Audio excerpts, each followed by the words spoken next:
perkenalkan nama saya Pak Rahma, ini dengan Bapak siapa nih? Oh, namanya apa? Oh iya, tanggal lahirnya berapa ya Bapak ya? 2 Januari. Oh, 3 Januari sesuai yang Bapak dengan gelarnya. Ya, Bapak, tujuan saya datang ke sini itu untuk melakukan ini ya Bapak, membantu mengeluarkan seket atas hak yang ada di dada Bapak. Kita akan melakukan yang namanya fisioterapi dada, atau biasa disebut yang lebih mudahnya kayak melakukan suatu tindakan, nanti tindakan itu memudahkan Bapak untuk batuk seperti itu, mengeluarkan dahaknya. Waktunya sekitar 10-15 menit. Tempatnya di sini saja. Apakah Bapak berkenan? Baik, terima kasih ya Bapak. Kita mulai, lanjut apa? Ada kita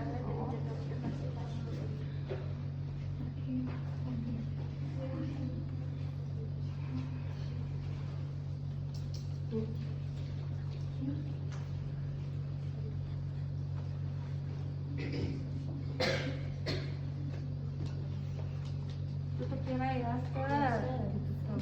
memakai sarung tangan bersih, melakukan pemeriksaan status pernapasan, frekuensi nafas, kedalaman nafas, karakteristik sputum, bunyi nafas tambahan, auskultasi untuk memastikan letak sputum.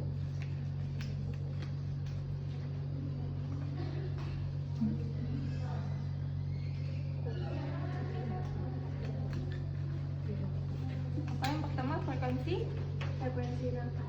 Nah, frekuensi nafas itu kita lihat pergerakan dadanya pasien ini atau nafasnya itu selama 1 menit. Normalnya itu 60 sampai 100 kayak gitu. Pernapasan? Iya. 60, 20 sampai 60 ya? Atau 60? Ibu kok ingatnya 60 sampai 12 kali 20. Oh iya, itu nadi ya yang 60. Iya. Astagfirullah. Iya. Berapa tadi?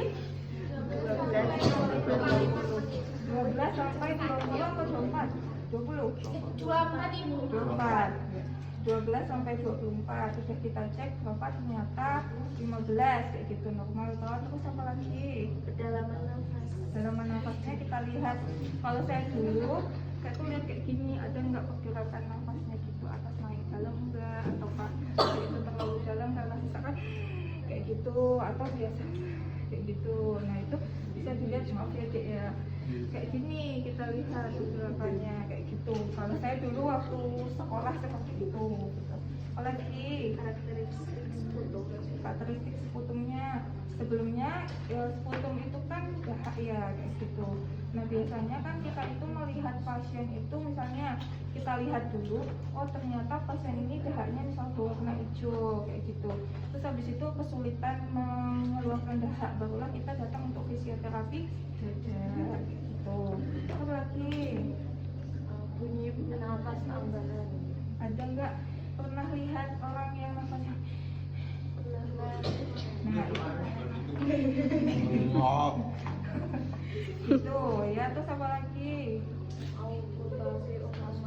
Nah, auskultasi itu sebenarnya kita lakukan untuk mengetahui dahaknya itu ada di mana. Ada di anterior kah, posterior kah, atau middle kah? Nah seperti itu. Nanti kalau kalian udah belajar sama Bu Luki yang ini kan pengkajian paru Sudah. ya. Nah seperti itu, jadi ada kan auskultasinya. Ada. Nah auskultasinya nanti ngikutin itu nggak apa-apa. Nah kayak gitu. Tapi kalau ibu cuma nyontohin beberapa aja ya gitu. Di sini tarik nafas Pak, hembuskan.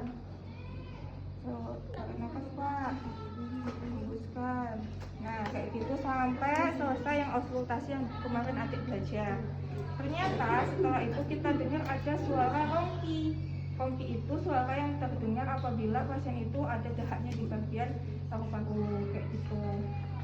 Nah terus setelah itu kita akan melakukan apa lagi? Memposisikan pasien sesuai dengan area paru yang mengalami penumpukan sputum. Nah itu maksudnya postural drainase. Jadi waktu adik-adik itu memeriksa pasien itu tadi yang melakukan auskultasi, itu kan adik-adik bisa dengar suara rongkinya itu di sebelah mana. Nah di bagian itulah adik-adik nanti kan ada gambar yang di belakang itu loh, yang banyak apa di depannya ya di depannya kayaknya yang banyak jenisnya itu. Bentar, tak lihat ini.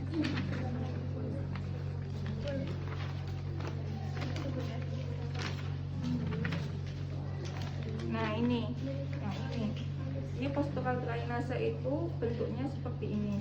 Jadi yang dimaksudkan di buku ada-ada itu pertama supaya kan postural drainase itu kita menggunakan gaya gravitasi untuk membantu supaya sekretnya atau dahaknya itu menuju ke jalan keluarkan. Nah, jadi kita itu melakukan dulu postural drainase. Misalnya postural drainasenya, itu contohin tempat sih, udah belajar. Nah, kalau misalnya dia itu ada di anterior, ada di bagian atas, ada paru-paru ya di sini ya. Ada di bagian ini. Ini paru-paru ya. Iya. Nah, itu ada di bagian atas ini itu anterior. Nah, bentuknya seperti ini. Dia jalur bantalmu ya. Di mana? Ah, ada. Oh iya. Tapi kamu nggak pakai bantal memang. Iya. Dia buka ini nggak usah dipakai. Apa ya Bu? Ininya nggak usah dipakai, temanmu nggak bisa lihat. Nah, gitu. Oke, lanjut deh, angkat kaki bentar dikit. Kaki. Ya, dia yoga di sini. Nah, ini kalau misalnya kunci atau suaranya itu ada di bagian atas paru-paru yang tadi. Boleh adik-adik gambar kayak gini nih. Atau ada satu yang foto terus dikirim di grup, tolong kecil. Dia di bagian atas paru-paru sini, jadi posisinya memedek. Nah, seperti ini. Apa aja. Ya, minta tolong bisa-bisa lah. Terus, Bu, kalau misalnya ada yang di posterior apex dextra, jadi itu kan paru-paru gini, ada yang di atas sini, ada yang di sininya. Kalau di atas ini posisinya kayak gini, bisa dilihat di foto yang tak share itu. Tuh, tapi kalau di sini yang atas tapi bukan di sini ya, tapi di sini itu bentuknya kayak yang bawahnya. Tuh, kayak nenek.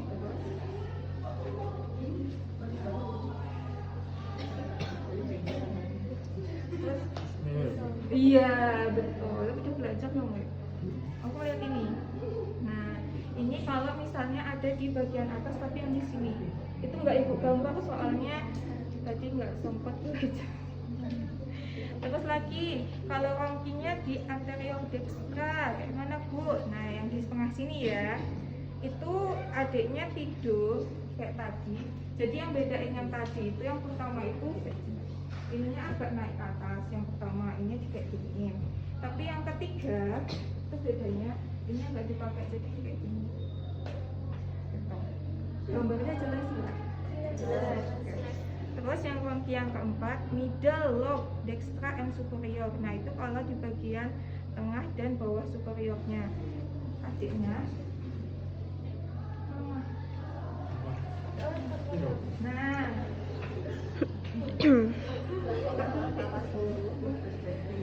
Nah, ini yang keempat. Itu jalannya Amer. Nah, ini. Ini yang keempat. Udah. Terus apa lagi? Disesuaikan kan? Atau luar ban. Nah, kalau misalnya kan postural drainase itu maksudnya supaya sebelum kita melakukan fisioterapi dada, pasiennya itu sudah terbantu sekretnya itu agak naik dulu deh. Nah, jadi saat fisioterapi dada itu bentuknya kayak gini, duduk.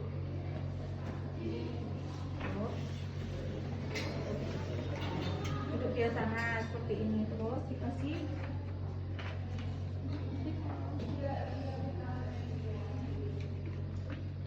mau kasih pengawas, nih, terus di bengkok lagi. Dia coba batuk dulu. Ya agak susah ya ngeluarin batuknya gitu. Terus apa lagi? Menggunakan bantal untuk melakukan posisi. Itu tadi udah kalau posisinya disesuaikan. Melakukan atau menangkupkan Dengan posisi tangan ditangkupkan selama 3 sampai 5 menit. Oke, lakukan sampai 3 sampai 5 menit. Nah, di sana ya biar semuanya bisa lihat. Dirimu maksudnya Itu apa? Memang belakang ini. kamu belakang kamu. Oh. Gitu. Jadi kan ada yang di bagian atas toh. Di bagian atas sini kan, kalau bagian atas itu sudah dilakukan postural drainase. Jadi dia sudah membantu gaya gravitasinya itu kita anggap dia itu sudah ada di sini. Selanjutnya gimana Bu? Kita melakukan fisioterapi dada. Nah, aku di bagian sini atau kan tadi ada gambarnya kan nanti. Nah, ini juga bisa, tapi yang ini umumnya aja ya yang kita lakukan. Tepuk di bagian sini. Tepuknya jangan gini ya, jangan kayak gitu ya. Tapi tepuknya itu dengan ya, berapa kali sampai berapa kali? 3 sampai 5 menit. Buat apa lagi? Menghindari perfusi pada tulang belakang, ginjal, payudara wanita, daerah insisi tulang rusuk yang ada. Nah, jadi kalau ada kondisi seperti itu, fisioterapi dada itu sebenarnya bisa dilakukan bukan cuma ya dengan pasien yang kondisinya tidak seperti yang ada di buku kalian. Kalau misalnya seperti ada yang di buku tadi itu tidak boleh dilakukan gitu. Biasanya sih ini dengan pasien gangguan pernapasan kayak gitu. Terus Lakukan vibrasi dengan posisi tangan rata bersamaan dengan expirasi melalui mulut. nah, ini harus diketahui. Kita tuh kayak gini, posisinya deret kayak gitu. Itu tuh saat pasiennya ngeluarin nafas. Bukan saat pasiennya tarik nafas. Gitu, itu yang paling penting. Bentar bu. Bentar. Yo. Hembuskan. Tarik nafas lagi. Hembuskan.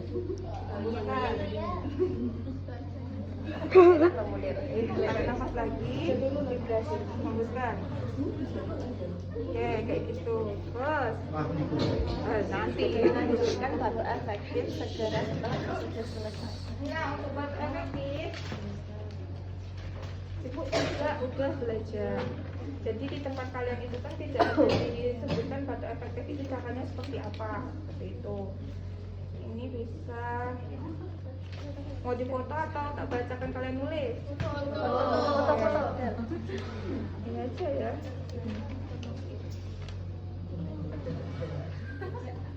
Jelas belum? Siap. Nah, dibagi ke kelompok, ayo kita.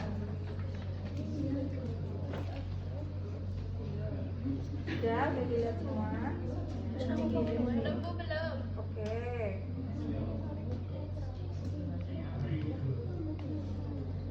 Pertama yang nomor 1 sama nomor 2 itu, yang log 1 dan log 2 itu. Nah, itu tuh kita kalau misalnya ibu dulu waktu sekolah, jadi postural drainase sendiri sama fisioterapi dada sendiri sama batu efektif sendiri.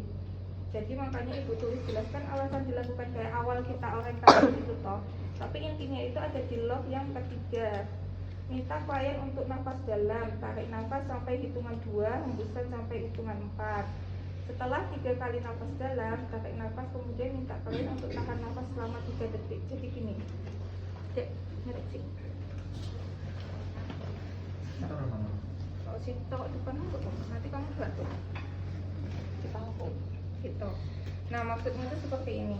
Pertama, posisi klien kan sudah kita posisikan seperti ini. Terus yang kedua, minta kalian untuk nafas dalam, jadi nafas selama 2 detik. Nafasnya nafas perut ya. Jadi pertama tuh disuruh taruh dada di sini, dada sama perut. Kenapa? Karena kita mau lihat kan kalau batu efektif itu sajanya pakai pernafasan diafragma atau perut kayak gitu. Nafasan perut maksud saya. Nah, jadi waktu nafas itu yang ngembung itu perut. Kenapa kita lihat kayak gini? Kenapa harus tangannya gini, Bu? Karena kita memastikan pasien itu sudah sesuai dengan arahan yang akan kita yang tadi kita berikan kayak gitu. Kalau misalnya kayak gini aja kan kita kadang nggak kelihatan ya, apalagi kalau misalnya bajunya longgar atau gimana. Tapi dengan adanya penekanan seperti ini kita bisa lihat pergerakan dari perut pasien. Oke, tolong cek ini. Satunya perut. Ini. Ya, ini. Nah, nafas perut bisa. Nah, sampai 2 detik ya. 1, 2, hembuskan. 1, 2, 3, 4. Itu caranya. Terus. Apa lagi? Nah, jadi yang tadi itu, cara yang teknik yang tadi itu kita lakukan selama 3 kali. Yang terakhir, waktu nafas, tarik nafas kan? Yang terakhir itu pasiennya langsung diminta batuk. Kayak gitu, setelah 3 kali. Sama seperti yang catatannya ada di itu. Kan? Setelah 3 kali nafas dalam, tarik nafas, kemudian minta klien untuk tahan nafas selama 3 detik. Minta klien untuk menghembuskan nafas dengan buka mulut sambil dibatukkan. Ini deh. Maaf ya.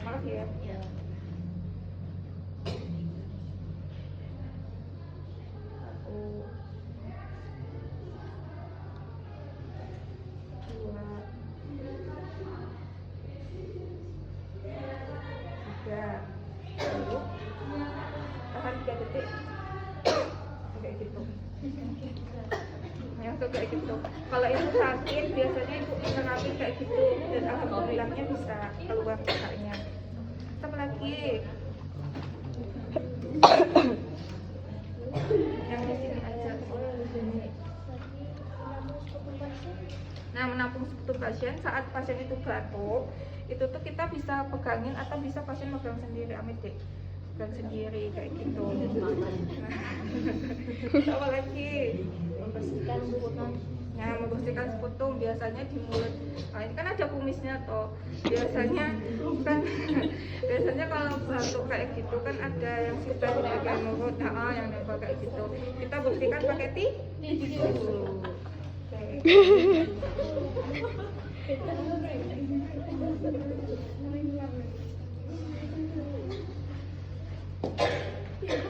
Jangan kayak gini-gini ya. Kan kasihan ya gitu kan. Jadi amit, maaf ya Dek ya. Jangan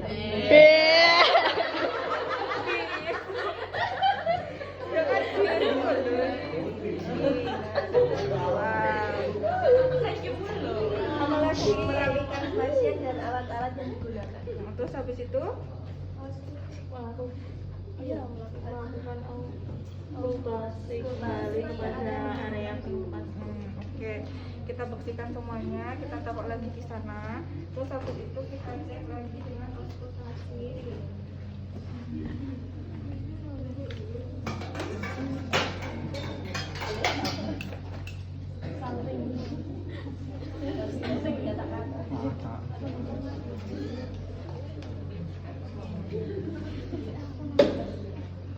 Konsultasinya seperti yang diajarin Bu Lutfi ya, yang kalian lakukan ya gitu. Nah, terus kalau di sini kan mau yang bagian Nir, ora deng. Tidak mburi. Nah, suara rongki yang tadi bisa 2. Pertama, suara rongki yang tadi terdengar sangat jelas bisa berkurang tapi masih ada. Itu kalau memang beliau itu punya penyakit terkait paru-paru, misalnya beliau itu sedang batuk, apa sih, pilek batuk yang masih hijau itu, lagi pilek-pileknya kayak gitu. Atau misalkan beliau itu hanya seperti sudah mau selesai fase untuk flu-nya gitu kan, itu biasanya rongkinya itu tidak terdengar jelas lagi karena sudah dikeluarkan dahaknya. Kenapa ada suara rongki? Karena ada dahak yang ada di dalam paru-paru gitu. Apalagi Sarung tangan dan cuci tangan. oke.